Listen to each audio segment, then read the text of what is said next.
Hi viewers, welcome to our channel. ప్రస్తుతం అంతా ఉన్నారు వైఎస్ఆర్సీపీ రాష్ట్ర అధికార ప్రతినిధి కారుమూరి వెంకటరెడ్డి గారు. నమస్తే సార్. నమస్తే అండి. సార్, నిన్న ఎమ్మెల్సీ ఎలక్షన్స్ రిజల్ట్స్ వచ్చాయి. ఉత్తరాంధ్రలో కూటమికి ఎదురు దెబ్బ తగిలింది. ఇండిపెండెంట్గా నుంచున్నటువంటి గాదే ఆయన గెలవడం జరిగింది. గెలిచిన తర్వాత టీడీపీ లేదా అక్కడ లోకల్గా నేతలు చెప్తున్నటువంటి మాట, గెలిచినోడే మా ఓడు, మా మద్దతుతోనే అతను కూడా నిలబడ్డాడు. ఏం సార్ అసలు ఇది? మొట్టమొదటిగా మీకు మైరా మీడియా ప్రేక్షకులందరికీ నమస్కారాలు సార్ గారు. ఇక్కడ మొత్తం 3 ఎమ్మెల్సీ స్థానాలకు సంబంధించి ఎన్నికలు జరిగినాయి. 3 ఎమ్మెల్సీ స్థానాలకు సంబంధించిన దాంట్లో ఒకటి ఉత్తరాంధ్రకు సంబంధించినటువంటి ఉపాధ్యాయుల స్థానం, రెండవది తూర్పుగోదావరి, ఉమ్మడి తూర్పుగోదావరి, ఉమ్మడి పశ్చిమ గోదావరి జిల్లాలకు సంబంధించినటువంటి ఏదైతే గ్రాడ్యుయేట్ సెలక్షన్స్, అలానే గుంటూరు కృష్ణ, ఉమ్మడి గుంటూరు కృష్ణకు సంబంధించినటువంటి ఇంకో గ్రాడ్యుయేట్ ఎలక్షన్. 3 చోట్లకు సంబంధించిన దాంట్లో మొట్టమొదట తెలుగుదేశం కూటమికి సంబంధించినటువంటి వాళ్ళు ఏ విధంగా ఎన్నికలని రిగ్గింగ్ పాల్పడ్డారు అనేది మనం అంతకుముందు ఎన్నికలు జరుగుతున్నటువంటి సమయంలో విత్ ఆధారాలతో మనం చూసాం. అంటే అనేక చోట్ల వాళ్ళు రిగ్గింగ్ పాల్పడటం, అవతల ఉన్నటువంటి అభ్యర్థుల్ని బెదిరించడం, ఏదైతే అధికార దుర్వినియోగానికి విచ్చలవిడిగా పాల్పడటం, ఓటుకు డబ్బులు పంచడం, ఇలాంటివన్నీ మనం చూసాం.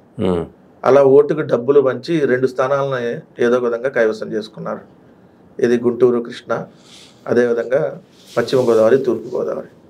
సాక్షాత్తు పవన్ కళ్యాణ్ ప్రాతినిధ్యం వస్తున్నటువంటి పిఠాపురం నియోజకవర్గంలోనే ఓటుకు 2,000 నుంచి 5,000 రూపాయలు పంచినటువంటి పరిస్థితి. ఎక్కడికక్కడ చివరి 2 గంటల్లో అయితే 24-25% పోలింగ్ అదనంగా పోలైంది. అంటే అక్కడ ఉన్నటువంటి ఏజెంట్లని, అంటే వైఎస్ఆర్ కాంగ్రెస్ పార్టీ వాళ్ళు ఎటు అక్కడ లేరు కాబట్టి ఇంకా నార్మల్గా పీడీఎఫ్కి సంబంధించో అక్కడ ఏపీఆర్టీయూ ఇండిపెండెంట్గా పోటీ చేసినటువంటి వాళ్ళు, ఆ అభ్యర్థులు ఎవరైతే ఉంటారో అభ్యర్థులకు సంబంధించినటువంటి ఏజెంట్లని భయభ్రాంతులకు గురి చేసి వాళ్ళ మీద దాడులు చేసో, లేదంటే వాళ్ళ ప్రలోభాలకు గురి చేసో, సో వీళ్ళు డైరెక్ట్గా రిగ్గింగ్ చేసి 2 స్థానాలను గెలిచినటువంటి పరిస్థితి. కానీ ఉత్తరాంధ్రకు సంబంధించినటువంటి అంశంలో, ఉత్తరాంధ్రకు సంబంధించి చూసుకుంటే ఉపాధ్యాయుల స్థానం, అది క్లియర్గా ఉపాధ్యాయుల స్థానంలో కూడా వాళ్ళు అనేక రకాల ప్రలోభాలకు గురి చేశారు, అనేక రకాలుగా వాళ్ళు అధికార దుర్వినియోగానికి పాల్పడ్డారు, అయినా కూడా గెలవలేకపోయారు. అక్కడ తెలుగుదేశం, జనసేన ఈ కూటమి మద్దతు ఇచ్చినటువంటి సిట్టింగ్ ఎమ్మెల్సీగా ఉన్నటువంటి పాకాలపాటి రఘువర్మ అతను ఓడిపోవటం జరిగింది. ఎవరైతే పిఆర్టీయూ తరపు నుంచి నిలబడినటువంటి గాది శ్రీనివాసులు నాయుడు అక్కడ ఎమ్మెల్సీగా ఎన్నిక కావడం జరిగింది. ప్రచారం టైంలో చూసుకుంటే రఘువర్మ గారికి టీడీపీ నేతలు వచ్చారు, కేంద్ర మంత్రి రామ్మోహన్ నాయుడు గారు వచ్చారు, వీళ్ళంతా ప్రచారం చేశారు. ప్రచారం చేసినటువంటి పరిస్థితిని కూడా చూసాము. బట్ ఇవాళ ఓడిపోయిన తర్వాత గెలిచిన అభ్యర్థి మా అభ్యర్థి అని వాళ్ళ ఖాతాలు వేసుకుంటారు. ఏంది అసలు ఈ రాజకీయం? వాళ్ళకి అలవాటే కదా తెలుగుదేశం, జనసేన వాళ్ళకి. ఇప్పుడు వైఎస్ఆర్ కాంగ్రెస్ పార్టీ నుంచి అనేక మంది కౌన్సిలర్లు, అనేక మంది ఏదైతే మున్సిపాలిటీకి సంబంధించినటువంటి కౌన్సిలర్లు, కార్పొరేషన్కి సంబంధించినటువంటి కార్పొరేటర్లు, వందలాది మందిని తెలుగుదేశం పార్టీ ఎట్లా లాక్కొని డిప్యూటీ మేయర్లు కానీ, లేదంటే వైస్ చైర్మన్లు కానీ కైవసం చేసుకొని చూశారు కదా. వాళ్ళు ఆ రోజు ప్రజాస్వామ్యతంగా ఎన్నికల్లో వైఎస్ఆర్ కాంగ్రెస్ పార్టీ ఫ్యాన్ గుర్తుపై గెలిచినటువంటి వాళ్ళు.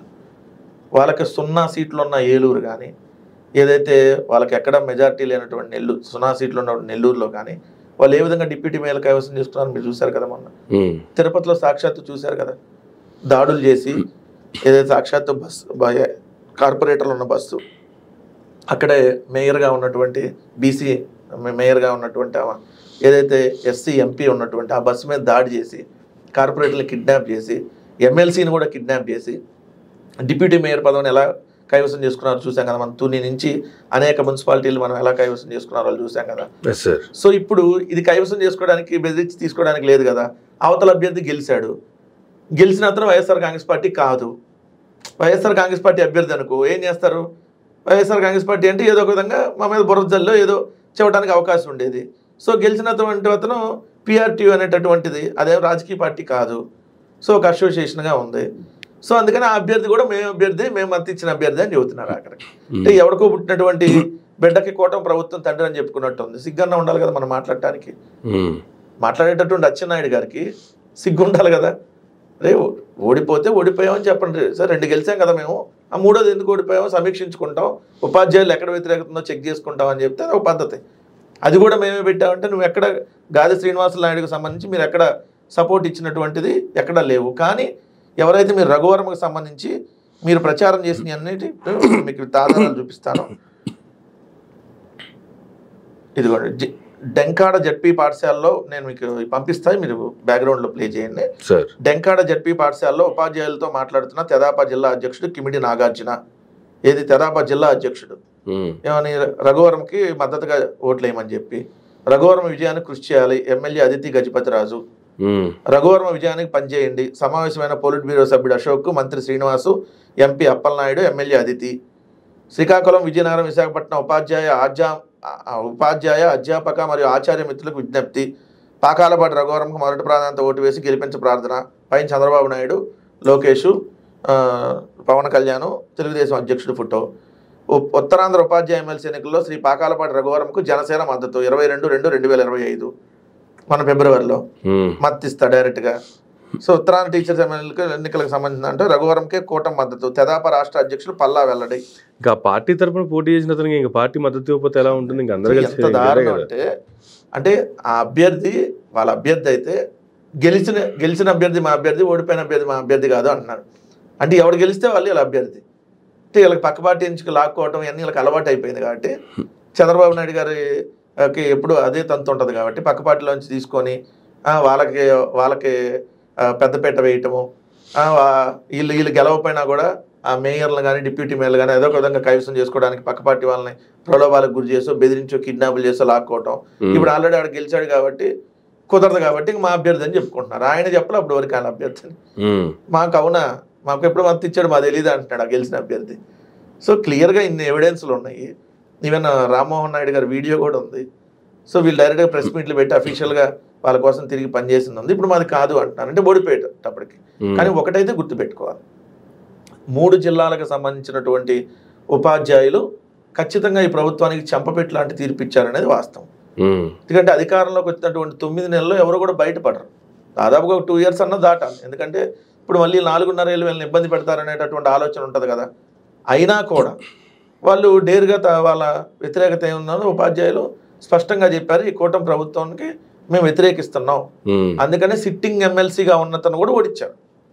సిట్టింగ్ ఎమ్మెల్సీగా ఉండి ఇప్పుడు అధికార పార్టీ మద్దతు ఉన్నా కూడా అధికార పార్టీ అఫీషియల్గా ప్రపోజ్ చేసిన క్యాండిడేట్ అయినా అతను గెలిస్తే అధికార పార్టీ సపోర్ట్ ఉంటుందని తెలిసినా, అధికార పార్టీ అభ్యర్థి అని కూడా తెలిసినా కూడా ఓడించారనంటే, అవతల ఇండిపెండెంట్ అభ్యర్థి ఇంకోళ్ళు గెలిపించారంటే ఈ ప్రభుత్వం మీద ఉపాధ్యాయుల్లో తీవ్రమైన వ్యతిరేకత ఉందనేది వాస్తవం. ఏదైతే గ్రాడ్యుయేట్స్కి సంబంధించిన దాంట్లో కూడా ఎన్నికలు సక్రమంగా జరగల. ఎందుకంటే అనేక ఎవిడెన్స్ దానికి సంబంధించి కూడా నేను మీకు చూపిస్తాను. ఎందుకంటే వాళ్ళు ఎన్నికలు జరుగుతున్నటువంటి చూడండి, దౌర్జన్యాలు, దొంగ ఓట్లు, ఎమ్మెల్సీ ఎన్నికల్లో అధికార కూటమి పార్టీ నేతల అక్రమాలు, Bapatla municipal school polling booth వద్ద రిగ్గింగ్ను అడ్డుకునేందుకు యత్నించిన పీడీఎఫ్ నాయకుడిపై టీడీపీ నేతల దాడి, ఉభయ గోదావరి జిల్లా పట్టభద్రుల ఎన్నికల్లో లింగపాలెంలో దొంగ ఓట్లు, ప్రశ్నించారని దౌర్జన్యం, దాడులు, ప్రజానాట్యక మండలి రాష్ట్ర కార్యదర్శి అనిల్ కుమార్ వారిని అడ్డుకున్నారు. ముగిసిన ఎమ్మెల్సీ ఎన్నికల్లో దానికి సంబంధించినటువంటి పోలింగ్ శాతం కృష్ణా గుంటూరు జిల్లాల్లో 65.58% నమోదైంది. అంటే ఎప్పుడు 45-50 గంటలు రాదు, చివరి 2 గంటల్లో 24% నమోదైంది. విపరీతంగా రిగ్గింగ్ చేశారనేది క్లియర్గా ఆ రోజు వచ్చినటువంటి అన్ని పత్రికలు వచ్చినటువంటి కథనాలు. బట్టిప్రోల్లోనూ పీడీఎఫ్ ఏజెంట్పై టీడీపీ నేతల దాడి, బాపట్ల మున్సిపల్ పాఠశాల పోలింగ్ కేంద్రంలో ఇచ్చేదిగా రిగ్గింగ్ అడ్డుకున్న సిఐటియు నేత, పోలీసులు ఎట్టే పీడీఎఫ్ నేతల దాడి, పివిపాలెం, అడవులదివి, బాపట్ల, రేపల్లె ప్రాంతాల్లో ఇచ్చేదిగా దొంగ ఓట్లు, ఉమ్మడి కృష్ణా గుంటూరు జిల్లా బూతుల వద్ద టీడీపీ ఎమ్మెల్యేల హల్చల్లు, చివరిలో గుంపులుగా వెళ్లి దొంగ ఓట్ల బ్యాచ్లు. ఉత్తరాంధ్ర టీచర్ల నియోజకవర్గంలో 92.40% దానికి సంబంధించి జరిగిందని, మొత్తం పిఠాపురంలో ఓటర్లకు డబ్బులు పంచుతున్న టీడీపీ నేత, పోలింగ్ బూత్లోకి వెళ్తున్న ఆలపాటి రాజప్రసాద్ అంచెలతో కలిసి ఓటర్లకు డబ్బులు పంచుతున్న టీడీపీ పిఠాపురం మండలాధ్యక్షుడు ఎన్స్ గంగాధరం, బాపట్ల దొంగ ఓట్లను అడ్డుకున్న పీడీఎఫ్ కార్యకర్త ఎస్ అనిల్పై కూటమి దాడి, మంగళగిరి పోలీసుల సమక్షంలోని ఎమ్మెల్సీ లక్ష్మణరావు కుమార్ను చుట్టుముట్టి దౌర్జన్యం చేస్తున్న టీడీపీ కార్యకర్తలు, నిజాంపట్నం గ్రామం ఎంపీయూ పాఠశాల పోలింగ్ బూత్ వద్ద అధికారులతో బెదిరింపులు దిగిన టీడీపీ నేతలు, పిడుగురాలపట్నం జడ్పీఎస్ స్కూల్లో దొంగ ఓట్లు వేస్తున్నామని అడ్డుకుంటున్నటువంటి పీడీఎఫ్ ఏజెంట్లు, పాలకొల్లు పట్టభద్రుల ఓటర్లకు 1000 రూపాయలు పంపిణీ, పెద్ద ఎత్తున దుమారం అక్కడ. సో ఇట్లా మొత్తం ఎక్కడికక్కడ ఎన్నికల్లో అక్రమాలు జరిగినాయి అనేది క్లియర్గా విత్ ఎవిడెన్స్లతో, అంటే రిగ్గింగ్లు జరిగినాయి విత్ ఎవిడెన్స్లతో ఆ రోజే పత్రికల్లో వచ్చింది. అంటే ఇప్పుడు ఈ 2 గెలిచినటువంటి స్థానాలు కూడా న్యాయబద్ధంగా గెలవలేదు, రిగ్గింగ్తో గెలిచారనేది వాస్తవం. అంటే ఈ ప్రభుత్వం వచ్చిన 9 నెలల్లోనే విపరీతమైనటువంటి వ్యతిరేకతను ఈ కూటమి ప్రభుత్వం కూడగట్టుకుంది. దానిలో భాగంగానే ఉత్తరాంధ్ర తీర్పు కావచ్చు, మిగిలిన చోట వాళ్ళు గెలవలేరు కాబట్టి ధైర్యంగా రిగ్గింగులు చేసి గెలిచాము, ఇదిగో మాకు అనుకూలత ఉందని చూపించుకునేటటువంటి ప్రయత్నం చేస్తున్నారు అనేది క్లియర్గా అర్థమవుతుంది. ఇది ఉత్తరాంధ్రకు సంబంధించినటువంటి టీచర్లు అయితే మాత్రం ఖచ్చితంగా ఈ కూటమి ప్రభుత్వానికి పతనం ఆరంభమైంది. టీచర్లు రాష్ట్ర వ్యాప్తంగా ఈరోజు ఉపాధ్యాయులందరూ కూడా ఈ ప్రభుత్వం మీద వ్యతిరేకంగా ఉన్నారు. ఎందుకంటే వీళ్ళు ఇస్తానన్నటువంటి ఐఆర్ ఇప్పటి వరకు ఇవ్వలేదు. ఏదైతే డిఏలు పెండింగ్ ఉన్నాయి, అది కూడా జగన్మోహన్ రెడ్డి గారు ఉన్నప్పుడు ఏదైతే రిలీజ్ చేసినటువంటి దానికి సంబంధించి ఓకే చేసిన డిఏలే మొన్న 2 డిఏలు వచ్చినాయి. సో కొత్తగా ఈ ప్రభుత్వం వచ్చినాక అదనంగా ఒక డిఏ ఇవ్వలేదు, ఐఆర్ లేదు. ఏదైతే మేము జీపీఎస్ అని తీసుకొని వస్తే సిపిఎస్ ప్లేస్లో వాళ్ళు జీపీఎస్ సిపిఎస్ కాదు ఇంకా వేరే తీసుకొని వస్తామని చెప్పి జీపీఎస్ని కంటిన్యూ చేసినటువంటి విధానం. సో టీచర్లని డైరెక్ట్గా తెలుగుదేశం నాయకులే వెళ్ళి స్కూళ్ళకి వెళ్ళి బెదిరించినటువంటి సంఘటనలు మనం అనేకం చూసాం. సో వీటన్నిటి కలిపి ఈ కూటమి ప్రభుత్వం ఏదైతే కూటమి ప్రభుత్వం మీద ఉపాధ్యాయులందరూ తిరుగుబాటు చేశారని మాత్రం స్పష్టంగా కనపడతాం.